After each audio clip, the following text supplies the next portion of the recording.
Ang programang ito ay rated SPG, striktong patnubay at gabay ng magulang ang kailangan. Maaaring may masiselang tema, lengguwahe, karahasan, sexual, horror o droga na hindi angkop sa mga bata.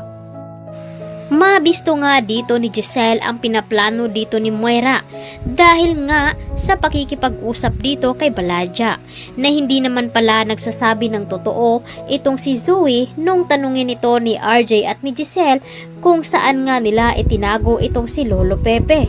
Kaya naman matalino itong si Giselle ay agad naman na minamanmanan niya itong si Moira. Ang hindi niya inaasahan na noong tinawagan muli dito ni Moira upang isagawa na ang kanilang transaksyon ay sakto naman na narinig dito ni Giselle.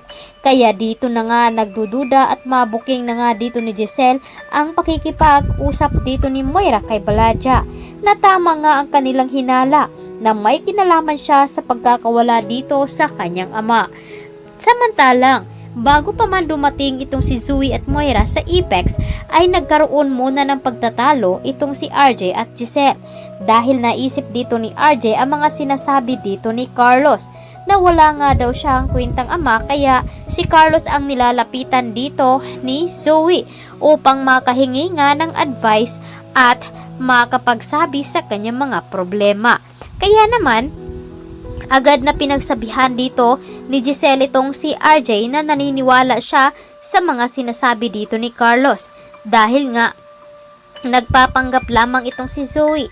Hindi maintindihan dito ni RJ at hindi nga siya naniniwala na may kaugnayan nga itong si Zoe dahil nga sa nangyari nila noon na pinapahiya dito ni Zoe itong si Giselle at sa mga kasinungalingan na ginawa dito ni Zoe kay Annalyn. Samantalang, nag-uusap rin naman itong si Annalyn at si Doc Lendon. Tila nagdududa itong si Annalyn sa mga ikinikilos at sinasabi dito ni Doc Carlos. Inamin nga daw dito ni Doc Carlos na naging close nga daw sila dito ni Zoe dahil nga sa pagiging ama dito at nahalata rin dito ni Annalyn na magkaugali nga daw itong si Zoe at si Doc Carlos na parang mag-ama silang dalawa. At kung meron mang mga sikreto itong si Moira, sigurado na sinabi na dito ni Zoe kay Carlos. Ang ipinagtataka lamang daw dito ni Annalyn kung walang binabanggit nga itong si Carlos na close pala sila dito ni Zoe. Ngayon lamang siya na nagsasalita na kasal na nga sila dito ni Lynette. Tinatawagan naman dito ni Annalyn ang kanyang ina, ngunit hindi pa rin ito sumasagot. Kaya labis ang pag-aalala dito ni Annalyn dahil hindi nga sumasagot itong si Lynette.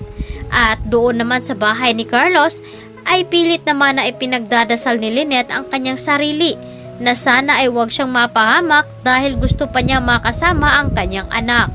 At nakuha naman dito ni Harry ang mensahe na sinulat dito ni Lynette sa kanya. At agad niyang nabasa na nagsulat ito ng tulong.